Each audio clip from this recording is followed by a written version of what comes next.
Okay, welcome to another salon conversation with our friend Luis. He's going to be presenting on disarming the mind.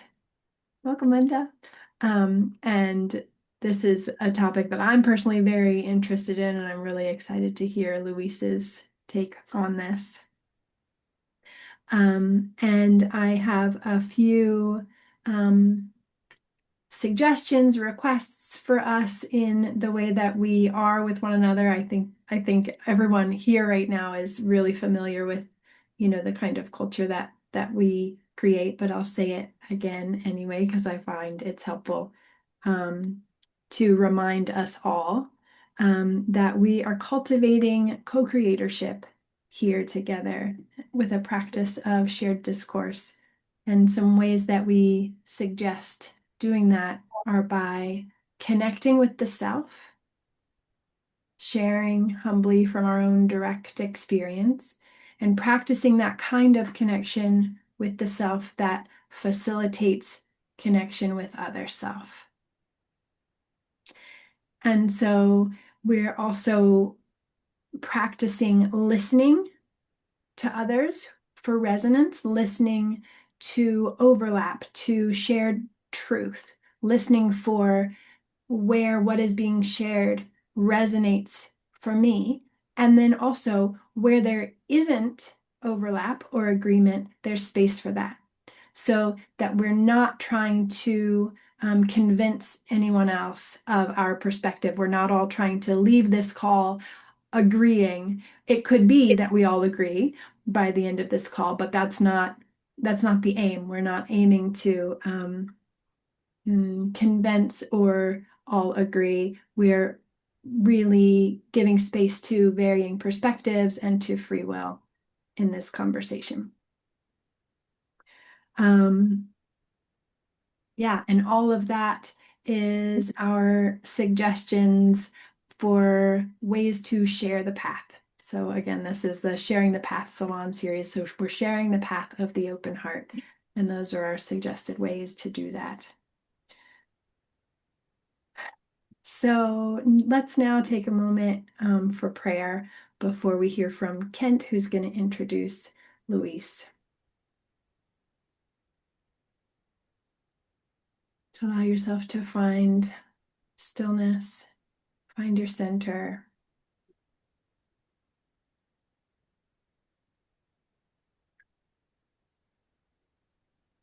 We open in love. May we be together with one another in ways of love. Guide us in love, Creator. Guide us in love, guides, allies. We ask for your support. Help us continue to grow with one another and share our love with the whole Earth collective. Thank you, friends. Thank you, Creator. Thank you to our guides and allies. Amen.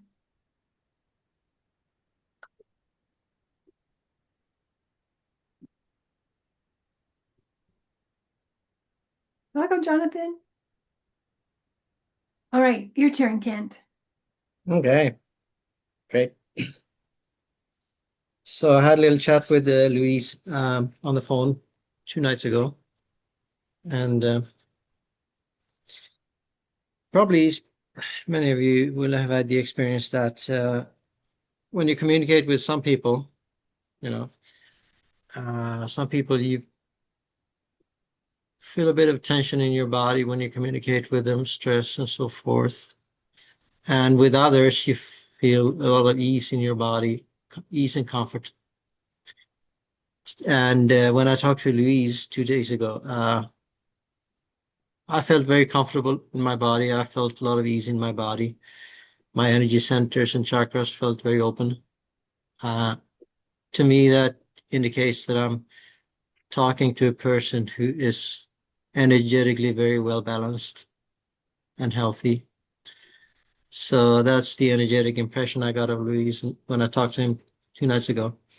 Luis grew up in Tegucigalpa, the capital of Honduras.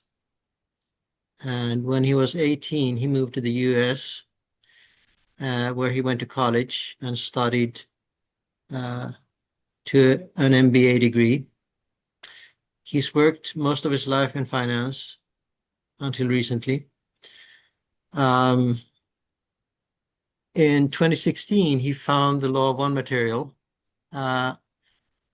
It came as a recommendation from Amazon, which is a unique story. That's great.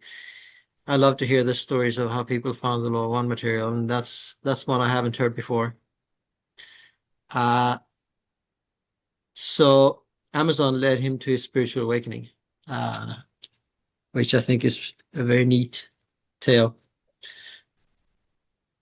And shortly after that, he had his first Kundalini experience, and then he spent an extended period of time in a state of spiritual awakening.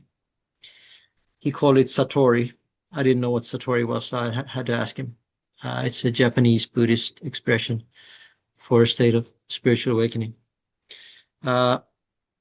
Since then, he has been on a quest to dive into many ancient and modern spiritual traditions and doing a lot of studying and so forth. And then he went to a journey. As part of that, he went on a journey to the Great Pyramid of Egypt, where it was, and now I'm quoting him, where it was revealed to him that his soul mission had been completed, and he was given the choice to leave this incarnation or stay and share what he had learned.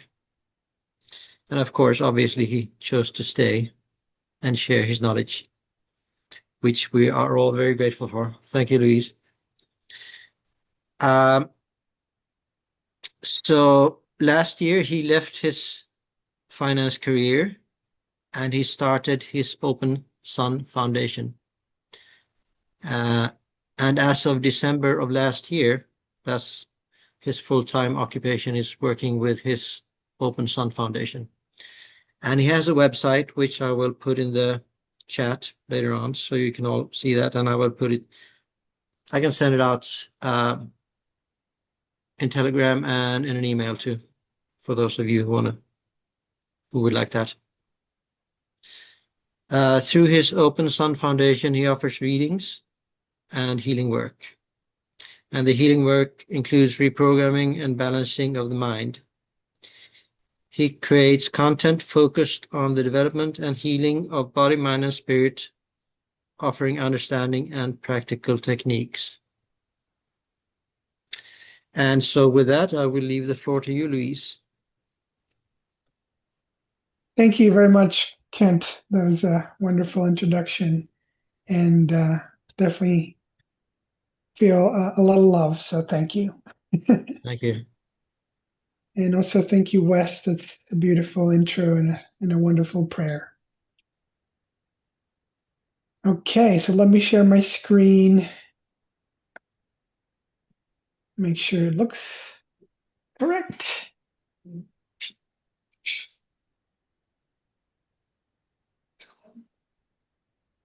How does it look, Kent? Good? It looks good. It looks good. West is more in charge of this part, so West Do you can see the make next adjustments. slide also? If you want to, that's not how you were showing it before. Okay, let me try something else.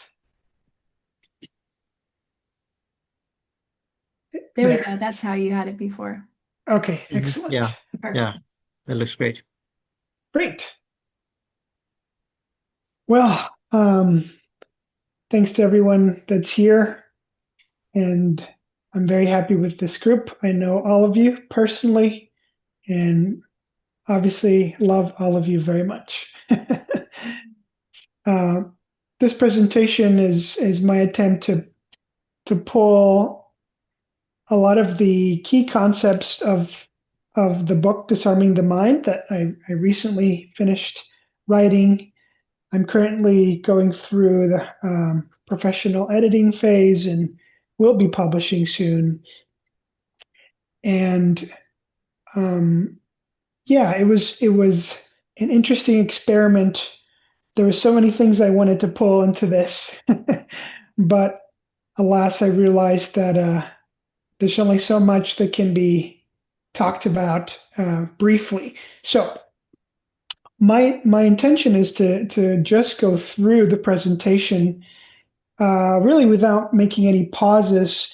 If you come up with any questions or comments, I just ask you to make a note of it or write it down, and at the end we'll have a little bit of time to answer questions. Sounds good? Sounds good. Yes. All right. Let's see. Okay, so the agenda for today follows kind of the same rhythm of the book, which is divided into 5 parts. First, starting with the story of how the book came to be, then moving on to a better, or at least my interpretation of what the mind is, its territory and architecture, moving on to the suffering of the mind, the predicament that we find ourselves in, and then into the path of healing and balancing, and finally of service. So my story, I thought it would be fun to have a couple of slides about this, particularly because all of you are loved one students, so I think you guys will be amused by it. And like Kent said, I was born in Honduras. I definitely felt like a wanderer my whole life, and I guess I could say I felt pretty lonely. And at the time, Christianity was really the path that gave me an opportunity to feel loved, and it cultivated my passion for having a relationship with God and with Christ and the Holy Spirit. And this part of my life, as I've learned over the last handful of years, really set the tone for a lot of the work that I've been doing over the last few years.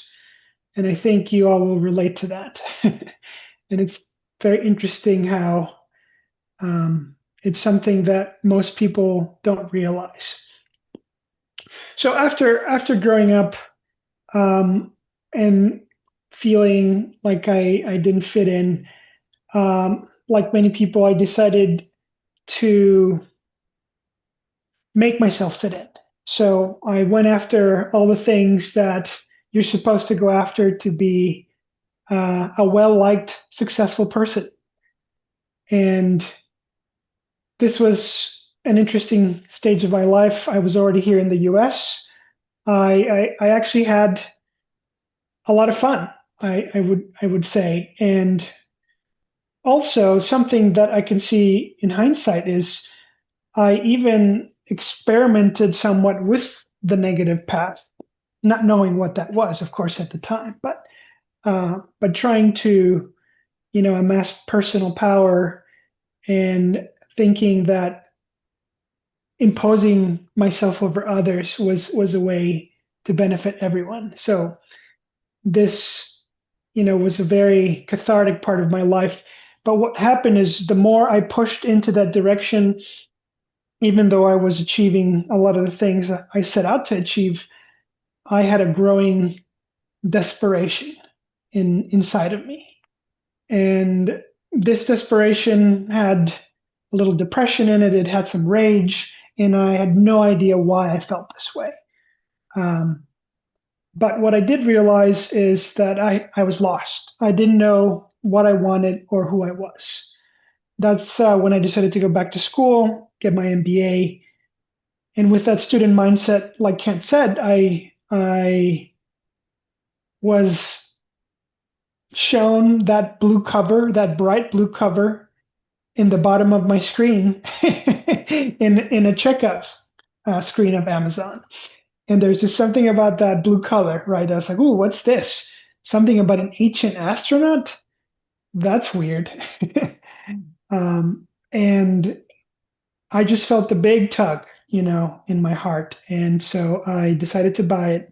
I started reading it and didn't know what I had gone into. I had never read anything like it.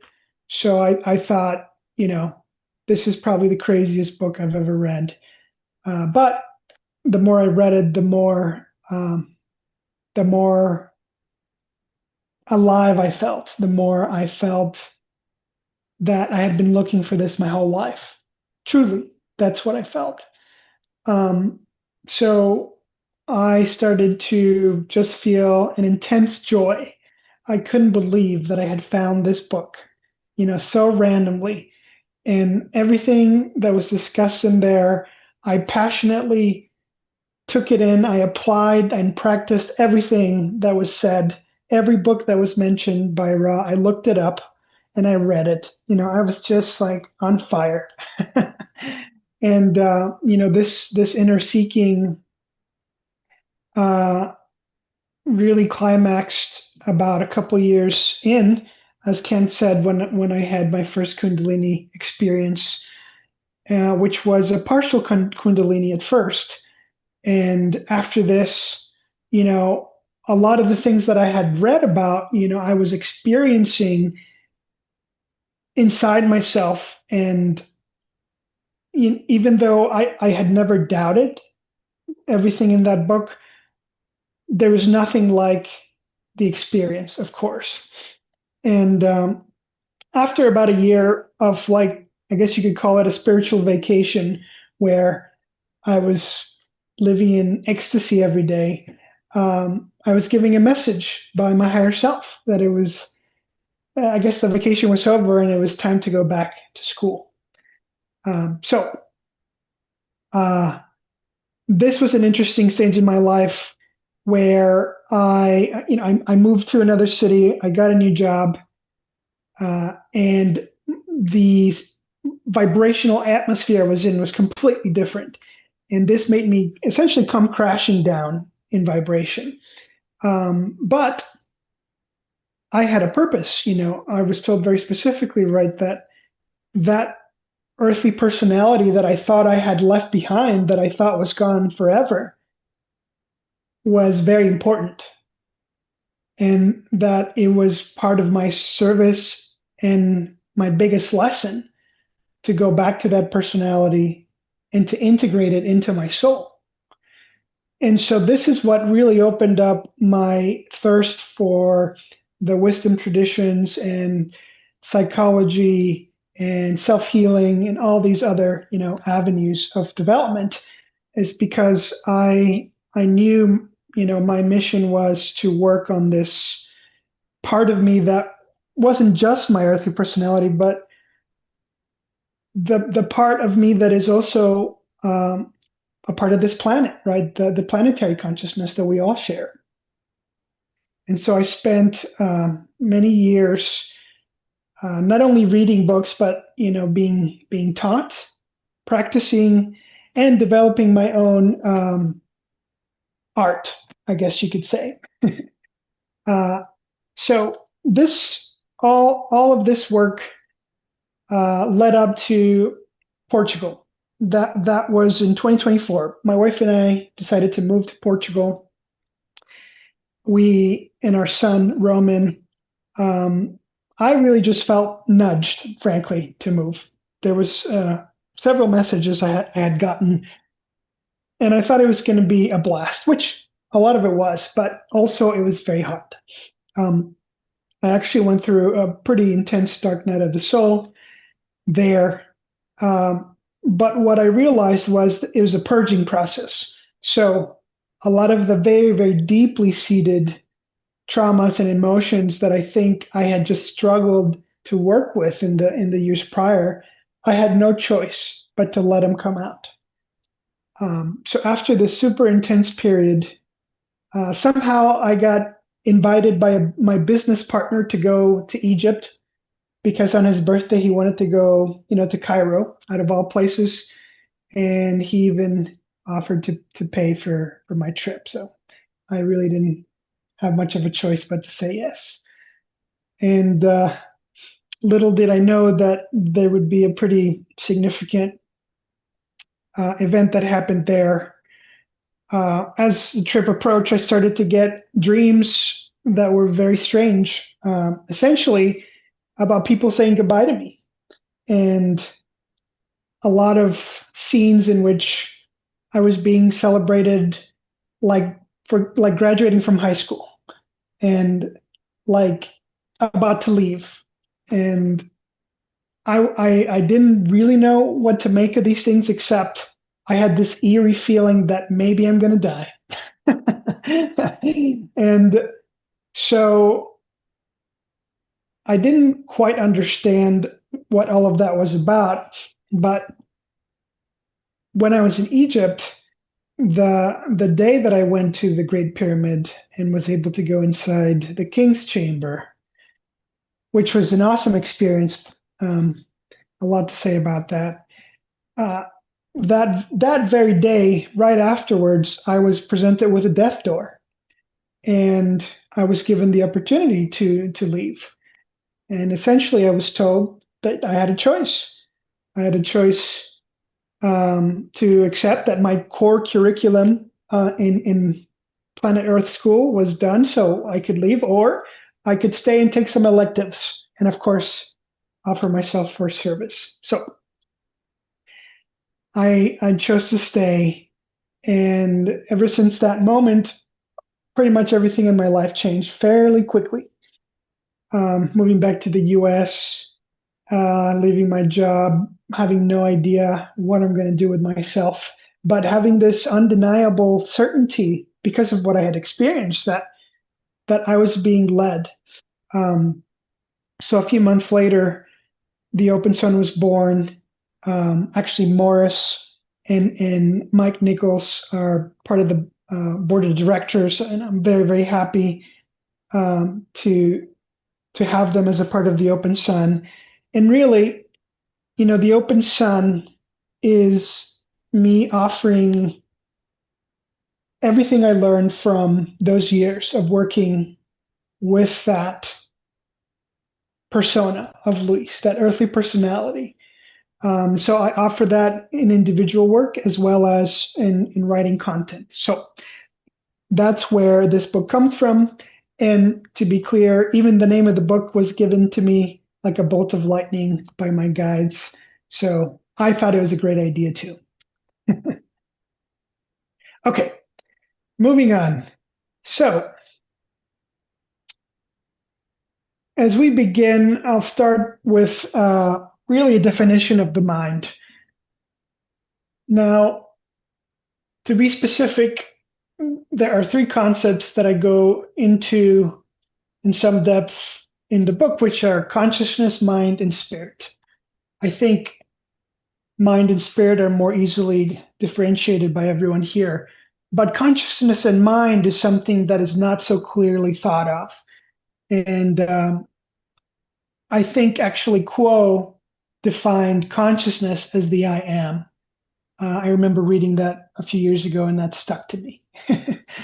But in my experiences,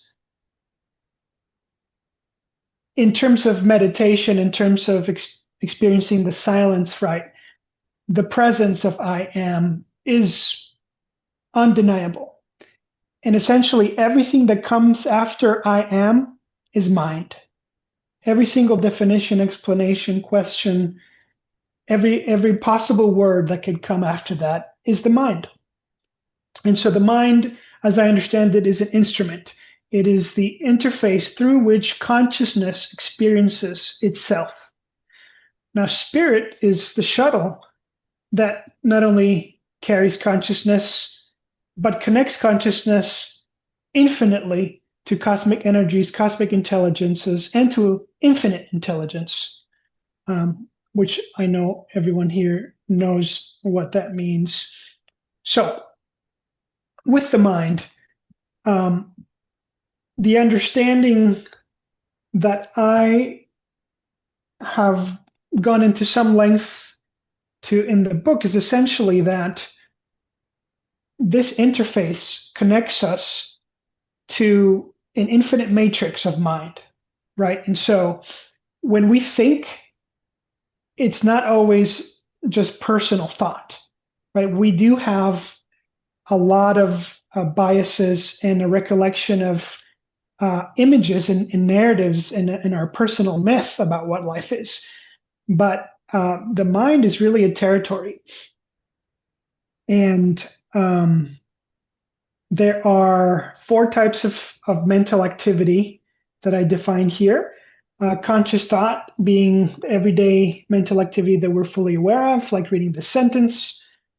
Beyond that, there's the veil, and we move into subconscious thought, which is just below the veil, and it's easily accessible or retrievable information and intelligence, memory, like remembering a phone number. It taps into your subconscious. Then moving further into unconscious thought, which is really a pretty big category for particularly the personal unconscious mind.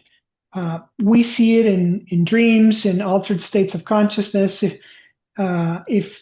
If you've ever done psychedelics, for example, or even in a deep meditation, right? Like whenever parts of us emerge that we might have no idea that they were there in the first place. And then superconscious thought. So superconscious thought essentially is the highest vibrational mental activity that is connected to spiritual activity and other things like creative genius, the creative mind, and the higher states of emotion, the more pure and refined emotions as well. Beyond all this, there is the observer. And this is a critical definition to keep in mind. The observer, this stillness, this presence, is really the doorway between consciousness and the mind. So I have here a graph that I titled The Architecture of the House of Mind. And the innermost parts are the closest to the physical reality. And the further away we go, the more we go into from personal to impersonal mind and eventually to spirit. I'll go through these real quick. But of course, there's a lot that can be said about it. I found it helpful to become aware of these different facets of the mind because each one of them we can build a relationship with them, essentially. So the body-mind connection, which is the center of all sensory experience, where experience begins, where catalyst is mostly felt. Then the tides of emotion are I have this definition of emotion as energy in motion, which I think is a pretty good explanation. And it tends to live between the mind and the body as well. The subconscious storehouse, which is where we hold our personal myth, once again, the narrative of what we think is real. Below that is the belief center, which is the operating system of the mind. This is where we go to reprogram the mind, that then we can directly affect our subconscious and all the programs and patterns that we live by every day. Beyond that, we have the deep creative mind, which is where we begin to explore the part of the mind where Ra and Kuo talk about the Christ consciousness, that the frontal lobes, right, that are able to work with creative energies that are beyond, I guess, what the everyday job would lead us to believe that we have access to. Beyond that is the archetypal mind that I know everyone is familiar with, and then the mind-spirit connection, which leads us to the beyond. So, the current predicament, setting up the stage to why do we have so much problems with our mind? I think no one can deny it's not only something in the West, but literally all over the world, right? Like we can see it every day. There's so much cognitive dissonance, there's so much suffering, there's so much war. And so everyone here knows that we are going through the transitionary period into fourth density. And as fourth density gets more intense, this energy increases. This energy is the one that allows us to see the self in increasingly clear and objective ways. And what does that mean? It exposes our unhealed and our painful portions, right? Particularly of the mind. And not just of the individual mind, but of the planetary mind. So as the fourth density energies increase, more and more attention is drawn to the trauma, to the shadow complex. This is one of the biggest reasons why Catalysts is so intense right now. And it just happens that this pressure is by design. This, I guess you could call it friction, right? Where if we assume that a pretty big percentage of the population is in the sinkhole of indifference, trying to cling on to the third density and resisting change, well, that friction is something that everyone feels, not just the people in the sinkhole of indifference, but we feel it too. So I'm comfortable with the assumption that all of you are wanderers. And I think that that's really one of the principal missions, right, that we are all here for. By coming here and connecting directly to the third density consciousness, by sharing a mind with billions of people, everything we do is shared. You know, everything we do impacts the planetary consciousness. So, on suffering, what is suffering? A state of mind. It's the state that rejects what is, what has been, or what could be.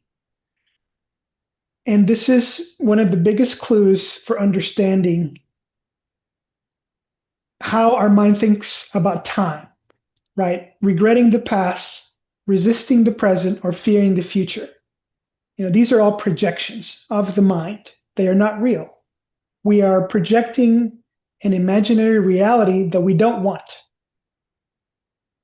Now, there's a difference between pain and suffering. There's a saying in Buddhism that there's two arrows that the Buddha taught.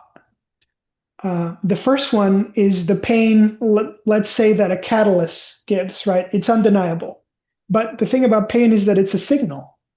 It's a mechanism allows our mind and our consciousness to become aware that we are being pulled, our focus is being pulled in a certain direction. So everyone receives that first arrow no matter what.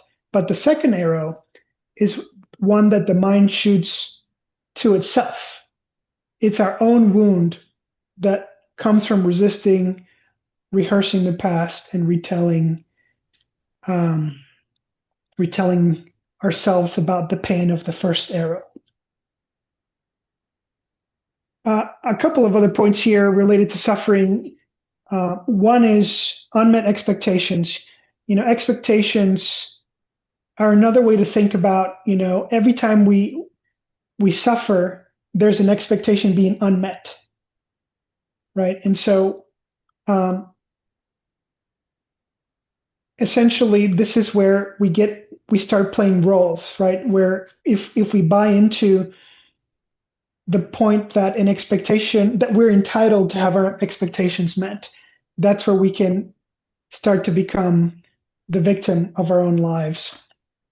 And inevitably, this pulls us outward, right? So what this does is it makes us focus on changing our external reality so that our expectations are met. And so this constant obsession over trying to find happiness and joy through all these external experiences like wealth, recognition, love, and security, that's what constantly pulls first our consciousness into identifying with the mind, and secondly, continues to increase suffering.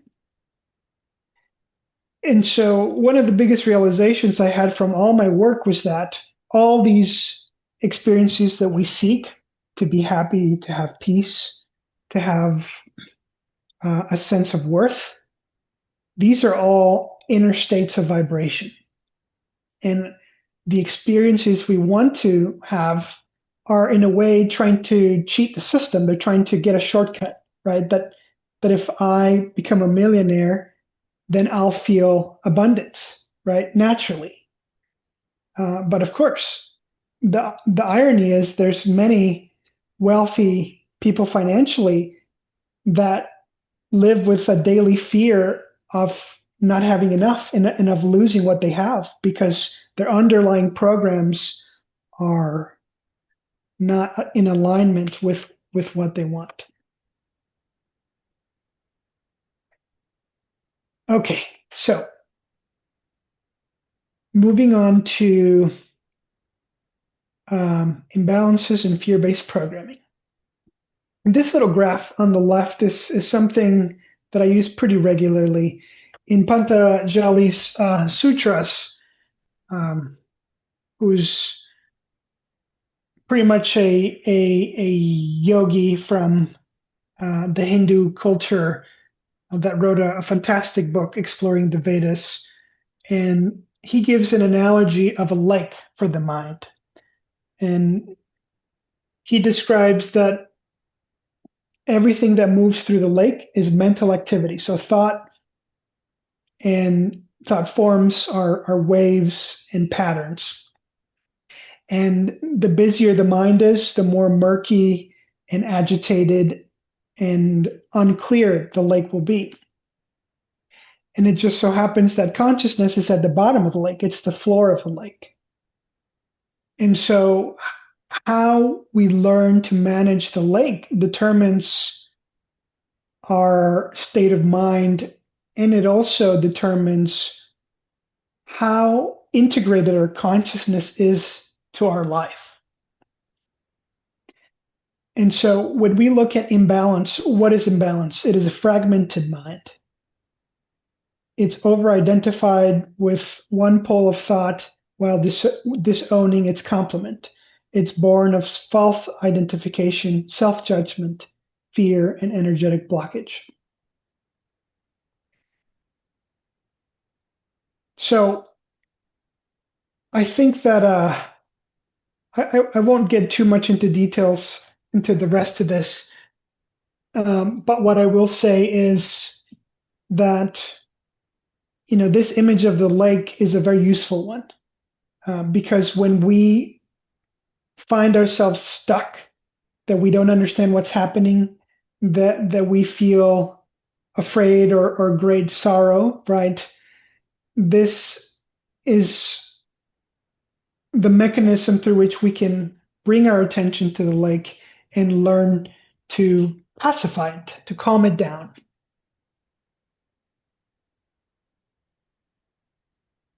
So the key to work in consciousness, as we mentioned before, the observer is that still witness above every layer of the mind, the seat from which all work is really done. And awareness is actually a faculty. It's not a state in itself. So a faculty has to be exercised. And that's where in our modern day life, we get into trouble because our pace of life is frantic. And what it does is that it atrophies this faculty. So if you think about or maybe not you as a person, but our Western world in which as soon as you wake up, you look at a phone and you're swiping through messages and looking at images and then going to work and having to do 30 different projects. That pace of mind is incredibly fast. So the lake is very agitated.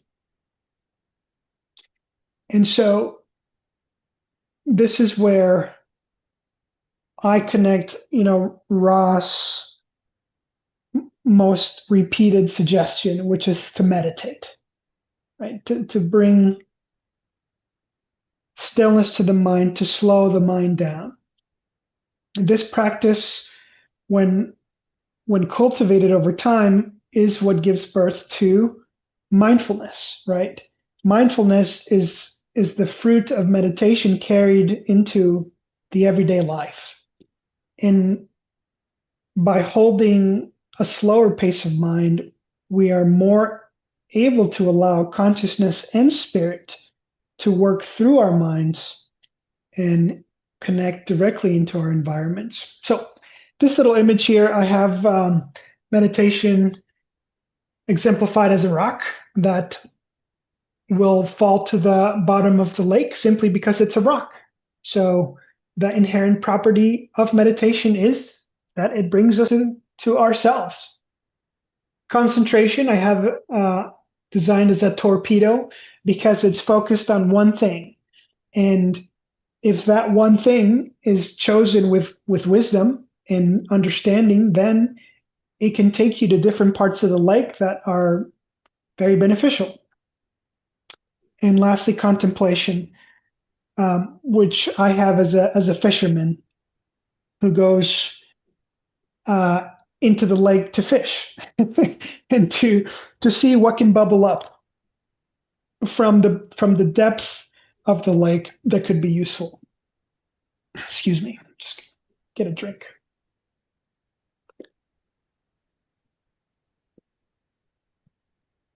And the last point I'll make here is that awareness, in my experience, is the faculty that it's invaluable. Like I've just realized over time that training my awareness is kind of my superpower. That is what unlocks my ability to do work in consciousness.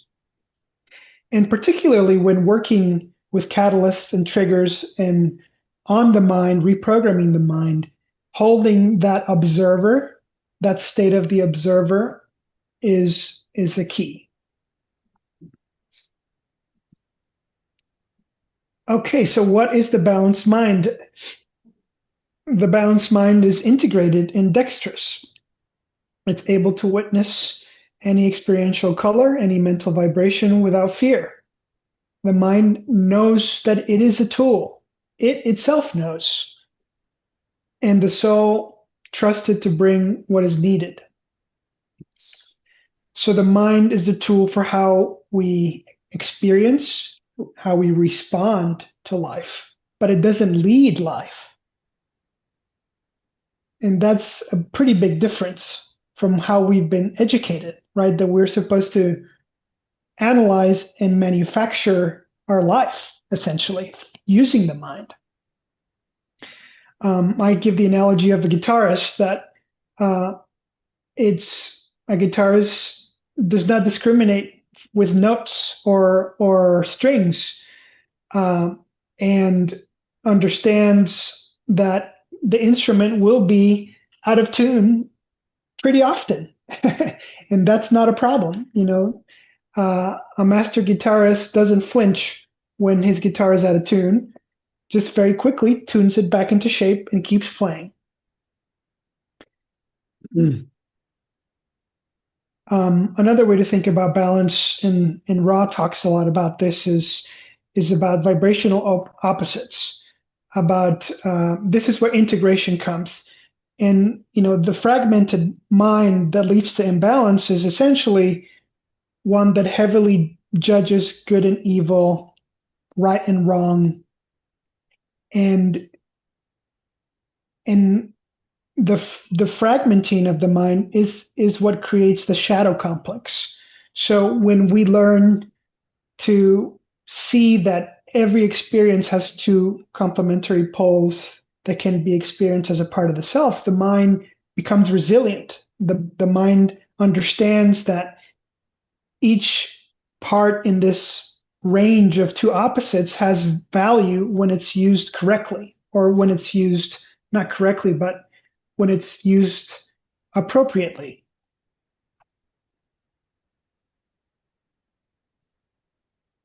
I have a little graph here about the energy centers, but I think you guys are well familiar with those.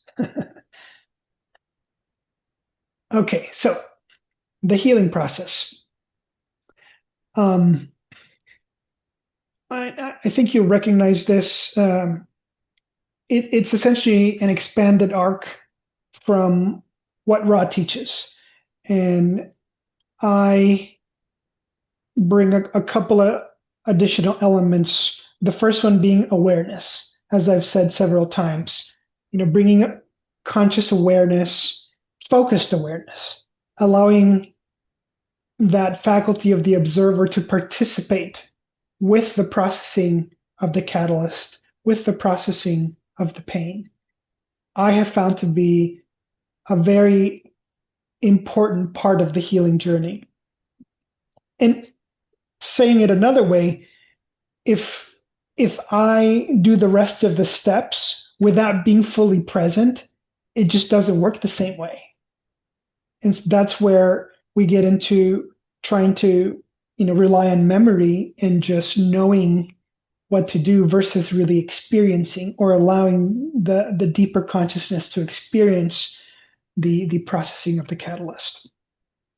Of course, the second step is acceptance. So instead of rejecting what is happening, simply accepting the good, the bad, and the ugly. That's a part of the experience. The third, of course, forgiveness for the self, for the other self. And what this does is that it brings release of the attachment to the story. So looking at it that way, in order to reprogram and reheal the mind, our inner story that we tell ourselves of what's happening in our role in the story has to be essentially rewritten, because that's where we get stuck, right? If we see ourselves as the victim or the hero, right, in an experience, which might lead us to feel that we are right and the other person is wrong, we can tell ourselves that we want to forgive, but if we keep holding on to the story, that on an energetic level perpetuates that same catalyst. So just adding a little bit of a different color to forgiveness, and then moving on to the fourth step of self-inquiry. And by the way, I do think that getting to forgiveness in and of itself is healing, right? At an energetic level, allowing that story to be released already invites a new story to be created. And steps 4 and 5, I think, are essentially additional. I guess you could say optional. That if you want to step into the co-creator role, and instead of, I think I read this with Quo that the catalyst itself is doing work upon us. But if we learn to do work in consciousness ourselves, then what we do is we go into the self to do that work, essentially to accelerate or to bring efficiency to the process or the healing. So self-inquiry, right? What is this teaching me? What part of me needs attention or is in pain? What gift grew in the difficulty that I could not see at the time? What is the life lesson in this? Like, having the approach of self-inquiry, I find to be an important part of understanding what part of our mind is ready to change, is ready to be transformed. And that's step number 5. And I have some other slides here where I will get a little bit more into the details of that.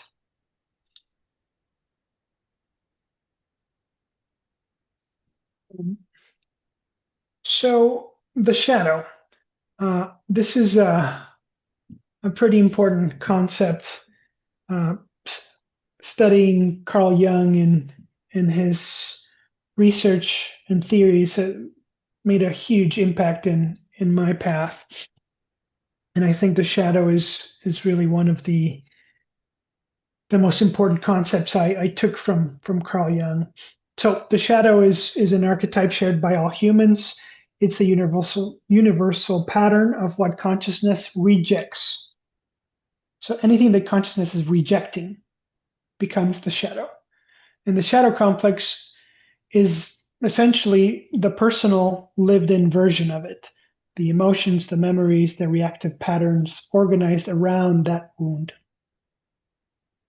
So every single time that you have experienced something in life that you found was intolerable, unacceptable, evil, and just impossible to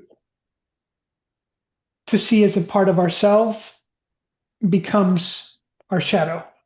And the shadow, if left untreated, it not only can get bigger and bigger because we can add more rejected material to it, but it begins to wreak havoc in our lives because it unconsciously will come up and essentially take over. It'll take over and express itself without being invited. And so anytime you think about being triggered, any time in your life that you've been triggered and you react in a way that has surprised you, that's the shadow.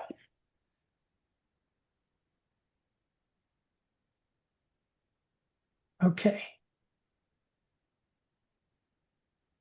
So reprogramming the mind.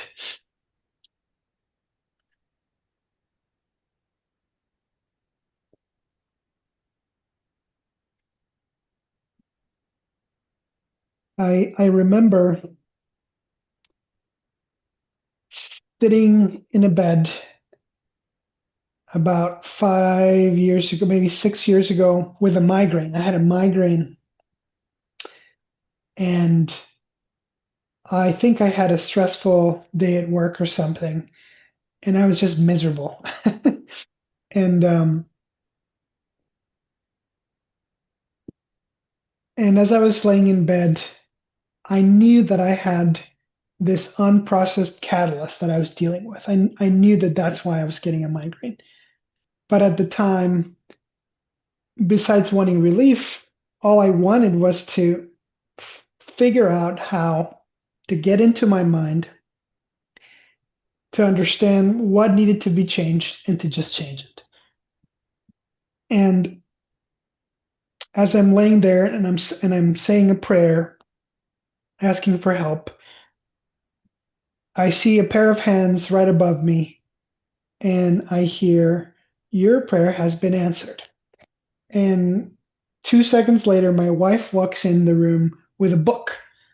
And this book was the Theta Healing book, which is the middle box here.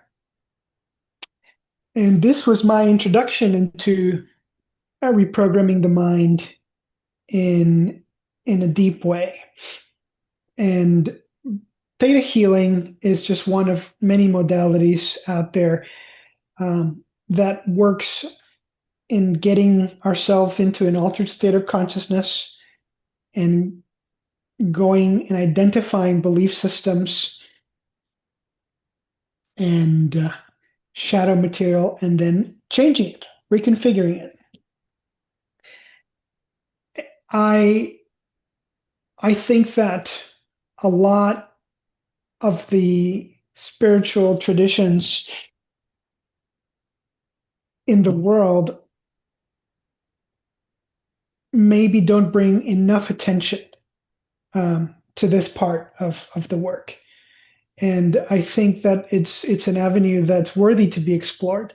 So this slide obviously has a few sentences for each of these techniques, and in my book I go much more into detail. And I feel like I wouldn't do it much service to give you a Cliff Notes version of it. But I think I think that what I can leave you with is just an open invitation, right? To think about, if you want to take on work like this, what kind of work would be appealing. So there are more psychologically minded techniques like parts work from internal family systems. There's many books about it, and in this psychological, um, I guess, lineage, uh, we as a personality are thought of as a network of parts, and every part can be healthy or unhealthy. And so, whenever we're trying to work through a difficulty in our lives, we summon the part that's related to that. There's this fun exercise where you can put this part behind a glass window, and you can see it as a little character, a little figure, like a cartoon, and you can talk to it. You can ask it, what's going on? What's the problem? How can I help you? And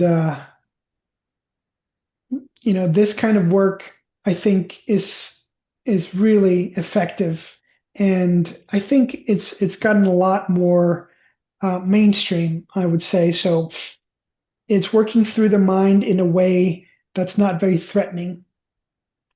Theta healing, for example, is a more spiritually based discipline. And of course, the balancing exercise is another example that Ra taught, which you guys are all familiar with. Let's see. In the shadow integration, so to summarize the shadow integration, what I've learned is that what we need first is to be brutally honest with ourselves, understanding that the shadow is a group of things that we don't like, not only about ourselves, but especially about other people. It's understanding that we do have those things. It's learning to see it, not only when it's hiding in ourselves, but especially when we project it. So if you can think of the last time somebody made you really mad, and you felt a lot of judgment for them for being a bad person, and it doesn't even have to be anybody in your personal life, it could be someone on TV. But that person, more than likely, is a projection of your shadow, which is why it's so triggering. There's a self-defense mechanism that's activated with certain people, right? And so learning to see that, learning to connect the dots, and essentially learning to communicate with them. It's learning to bring dialogue to the shadow, to understand the shadow, why it is shadow in the first place, if it has any any parts or any desires that want to be expressed through you. And as that relationship changes from something dark and sinister to a part of us that we're learning to get to know, what we do is we learn to hold the tension. And by that I mean the tension of not ignoring those parts of ourselves. Let's say that I'm quick to get into a rage. It's understanding that I have that quality, but also not letting it take over. So when it arises, learning to see it and to consciously invite it into the process that we are experiencing.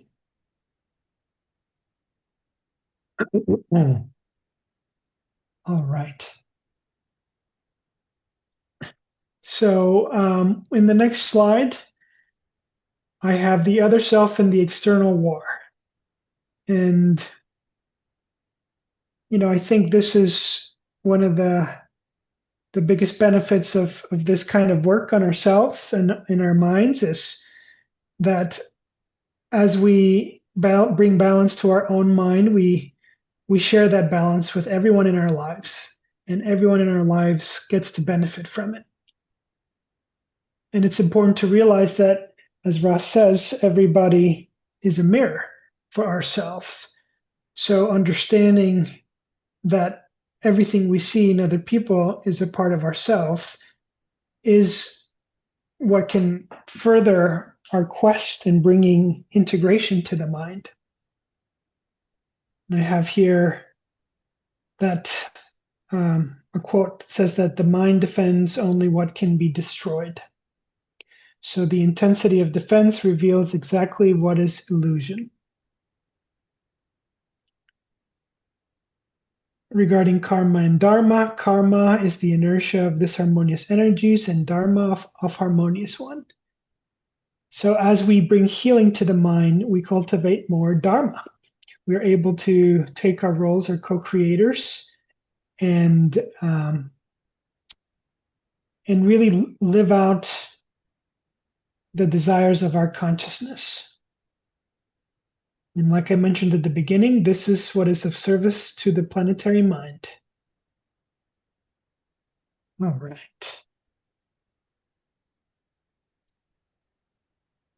So to finish, I did want to read this quote from the raw material, and it says, in response to a question about the disciplines of the personality, Ra says, "I am Ra.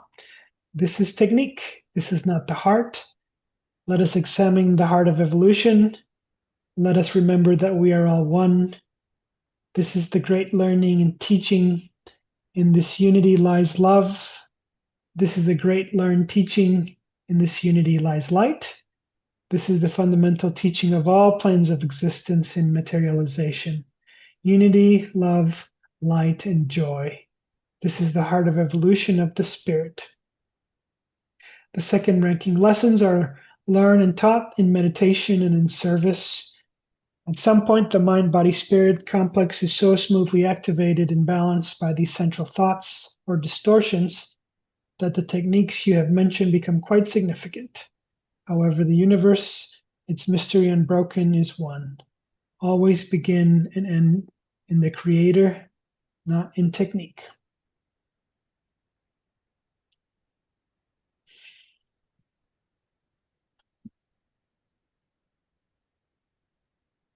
All right. Well, Thank you, Luis. thank you. Thanks for hanging in with me. I know that was a lot.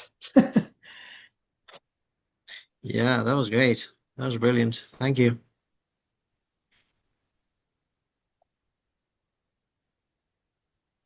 All right. Do we have any questions for Luis at this point about the material or anything?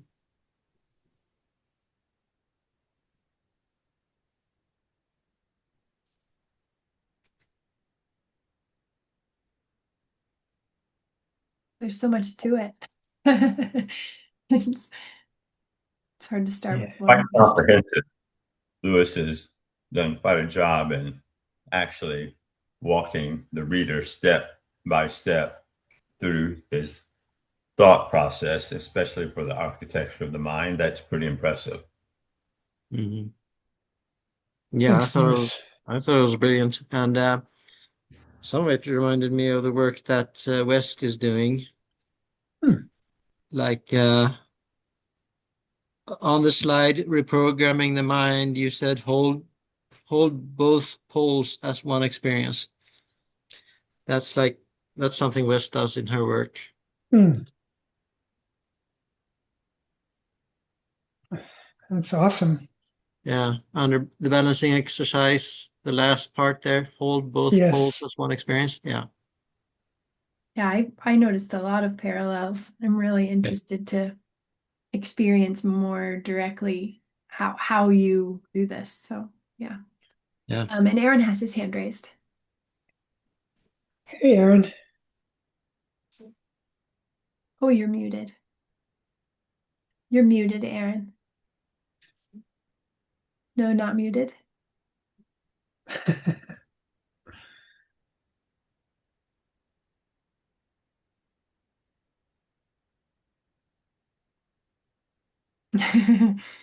Yeah, we're not hearing you.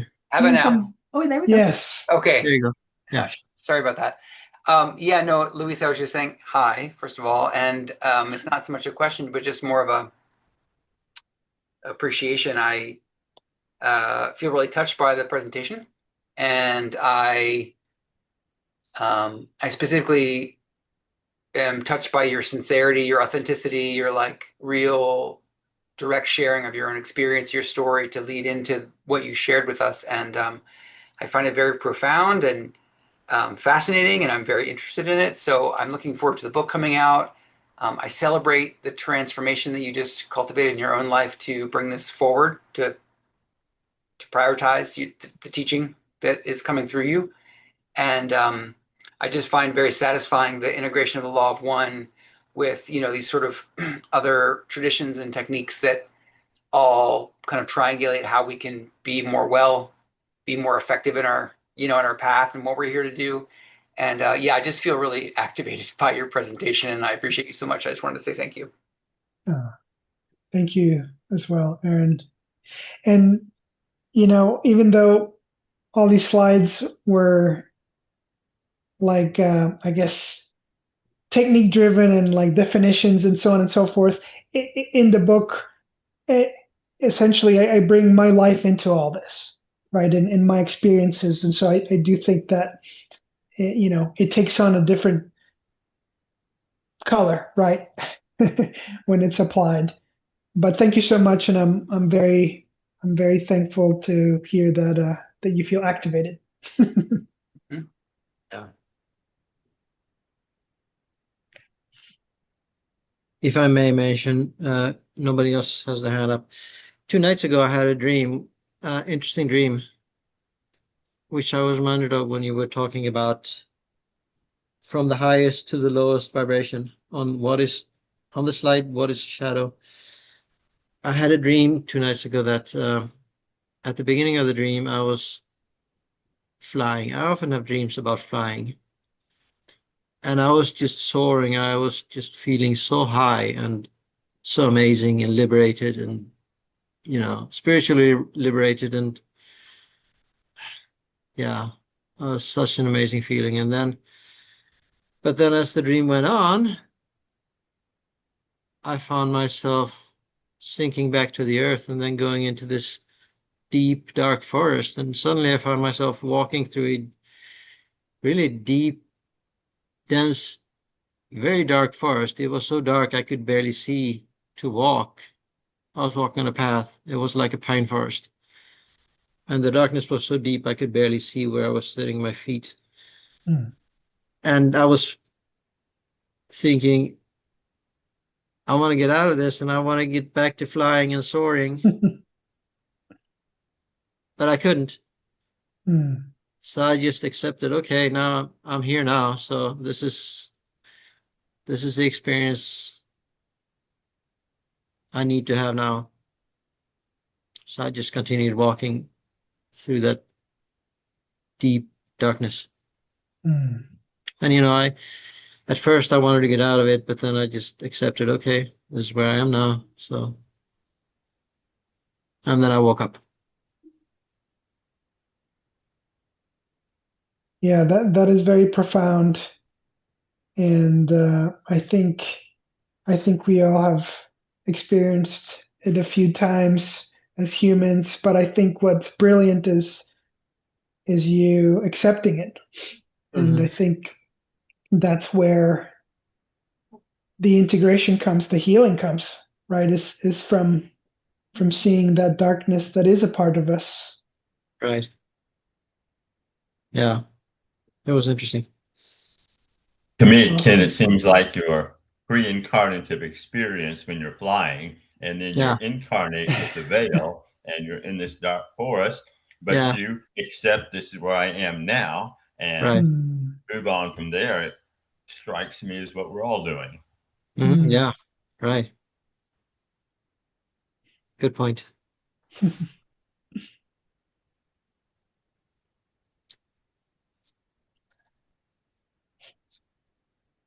I wanted to say thank you so much. In the best possible way, this feels like a massive cliffhanger because I'm very excited for your book now. I feel like I have a ton to learn from it. So I'm super happy you're sharing today. I'm really glad I could make it. And I look forward to reading the finished product.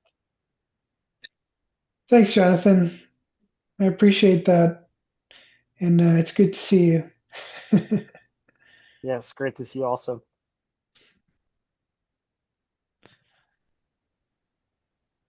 Oh, and West, you're raising your hand. Yes. Cool.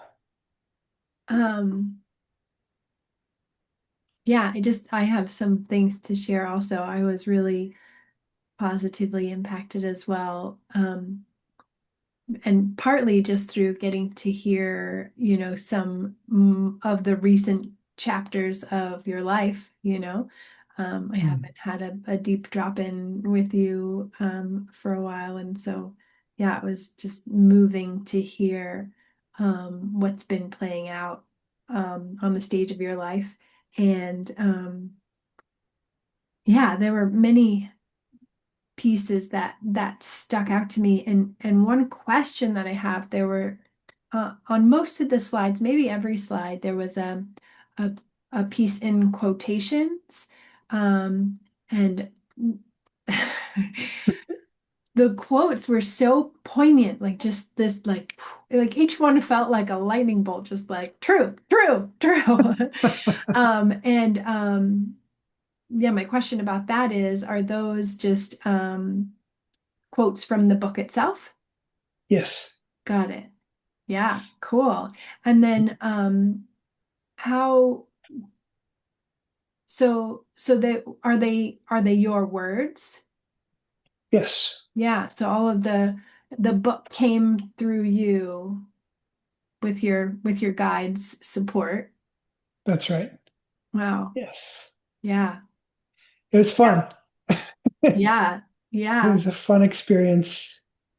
I enjoyed it, and it gave me confidence because yeah, I could feel it has its own energy. Like the book, as I was writing it, it would catalyze things in my life, and I could see it. I could see that there's this energy that whoever reads it will plug into.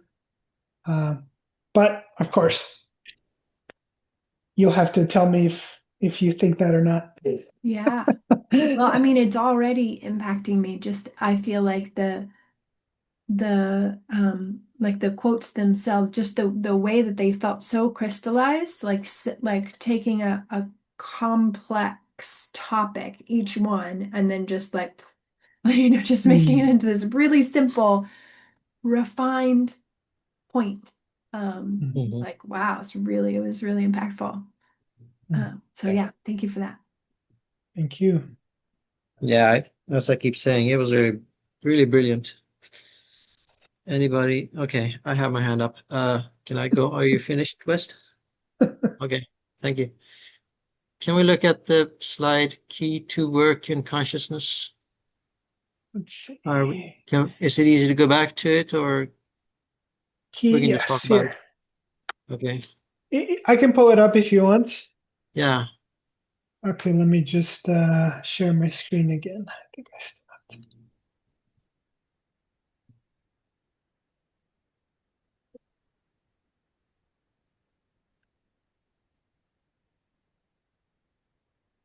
Well, this All right, there. So you say meditation is the rock, concentration, the torpedo, and contemplation, the fisherman. So I was curious then, where does mindfulness come into that? yeah. So mindfulness. So these three are uh, techniques and activities where our mind is focused on a particular way to interact with our consciousness. Right, So to interact with the floor of the lake. And right. mindfulness is the spillover of these techniques. So as you practice the techniques and that connection to the floor is strengthened, then in your everyday life, you just have these moments of being still, even if it's just for 1 second, right? But you catch yourself in a moment of presence and of the observer. So that's mindfulness is incredibly useful because as experience and catalyst comes your way, you can just see it. You can see it less as the illusion and more as what it is, right? It's So an as you practice, experience. so as you practice these techniques of meditation, concentration, and contemplation, that leads to an increased development. You develop an increased mindfulness. Yes, yeah, that's right. It's an indirect effect, Okay. and a part of that is also because you're training your power of concentration. Well, sorry, not power of concentration. Your power to the single pointed focus, Right. and particularly meditation and concentration both require that. And so if you exercise, that's another faculty. Your mind is being trained instead of swipe left, swipe right, what's here, what's there, constantly being sensitized. It's learned to be more present with one thing at a time, and Right. that also brings mindfulness. Right. Great. Yeah. Perfect answer. Thank you. Sure, of course. Thank you.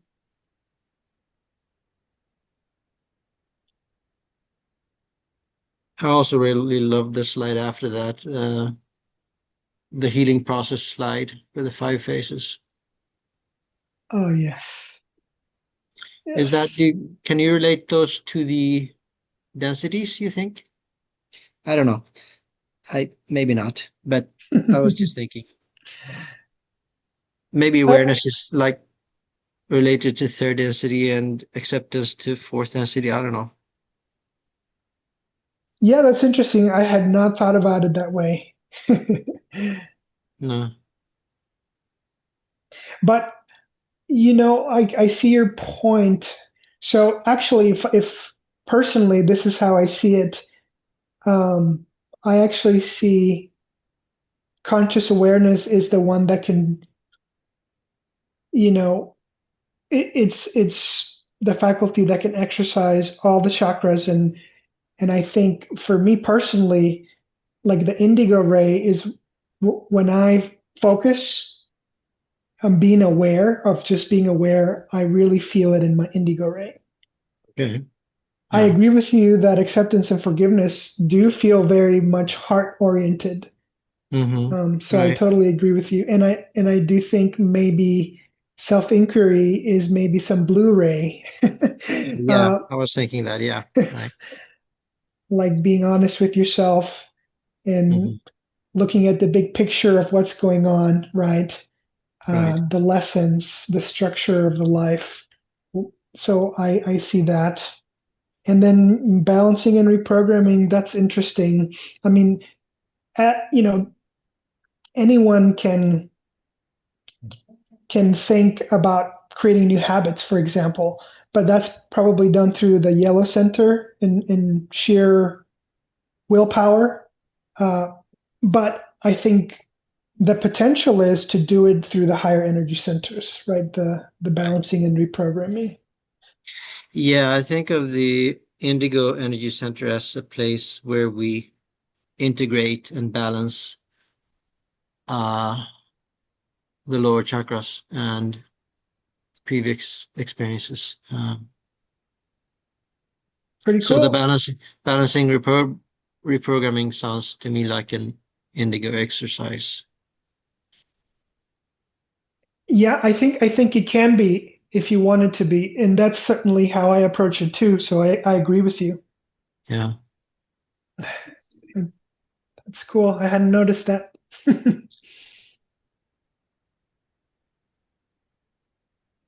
right. Maybe I should add that to the book, huh? I mean, you can think about it, uh, see if it resonates with you. yeah.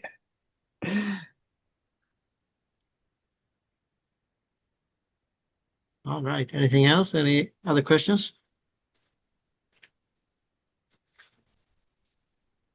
Well, Lewis, I want to thank you for sharing your insights with the broader group. I've read your book, of course, and uh, found that covers this topic really well. So looking forward to seeing it accepted. It'll be accepted, I think, by people first having to become aware that there's an issue for them to learn. And once they become aware, this gives them a roadmap. So good for you for giving that roadmap. That you put a lot into that.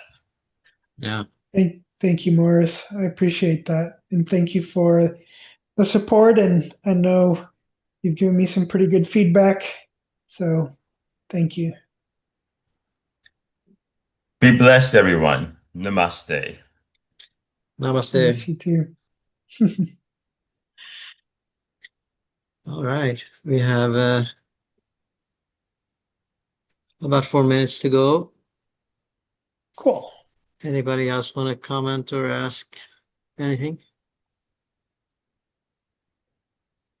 Well, I'll just say one of the pieces that's still with me right now is that point about tuning a guitar. Oh yeah, that's a good one. Yeah, I just really love the pointing that, you know, balance isn't something that we get there and we stay. It doesn't become a stagnant position. It's not, it's only right now. It's not for the future. It's, you know, balance and then you balance and then you balance. And Yeah. it's a dynamic Right. process. Right. And that really resonates for me. And it feels like that way of orienting just changes the game. Yeah, right. Yeah, another analogy similar to that I've heard from a spiritual teacher, and I can't remember who it was that said this, was that it's, when we are walking, maybe it was Ra, I don't know. When we're walking, we're constantly out of balance. If you take a snapshot of, if you take just a still moment snapshot of when we're walking, in each instant, we're out of balance. If we stopped ourselves in the middle of the stride when we were walking, we would fall over. So we're constantly out of balance when we're walking, lifting one foot after the other. But, as a whole, the whole process can be balanced. Yeah. But in each instance, we are out of balance when we are walking. Mm-hmm. Yeah, Does that I make think sense? that makes a lot of sense. And, I also think about, in the raw material around describing that the balance of the whole system is what's central to the harvest and essentially to where we end up. and that they alluded to that you can get focused on overactivating some chakras, right? Like you can make them very brilliant, very bright, but that another entity that might not have as much power in certain chakras but is more balanced will probably walk farther in the steps of life. Yeah. So I do Right. think that that's really the core of what I experienced, and to be forthcoming with y'all. After that first Kundalini experience, and then being high all the time, literally high. It's hard to describe, but I was not in my earthly personality. I was just in another consciousness, and it was just amazing. And then to be told you have to go back, it was not fun at all. Right. And so I almost felt, I was kind of mad for, I don't know how long. I was frustrated. Mm. and and then, over time, you start to soften up, right? And like your dream can't, right? You just start to see the purpose and the beauty of the work. And so you see the fruits of the balancing later when the catalyst comes and you respond differently to it than you have in the past. And the way I see it today is like I can access those higher states. And by the way, I had a second Kundalini that was the full Kundalini a few years after. So that showed me that work, that's what it can do. It can stabilize you, and it's not something where staying in the higher states necessarily means it's better, but it's like the Okay. guitarist once again. Oh, did I cut off?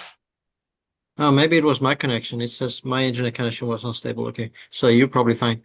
Okay. Yeah.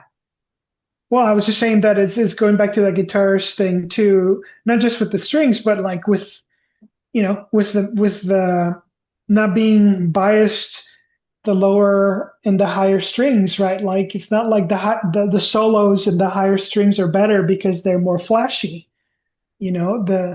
The bass strings of the guitar are just as important, and that's how you make music. It's all together. Yeah, right. Yeah. That's beautiful. All right. We're All at right. we're at 8:30, 8:32. Thank you, Luis. Thank you, Yeah, thank friends. you, Thank you. Louise. Appreciate you all. Thank you all. It's so great to see you. I love you guys, and I hope to see you in person soon, very Yeah, soon. yeah, Yeah. you too. Thank you. That was brilliant. Thank you. May the benefit that has been enjoyed together radiate out. Yeah. Amen. Amen. May all be free from suffering. Yeah, right. Love to you all. Love y'all. Thank you. Bye. Bye bye. Bye bye. Bye.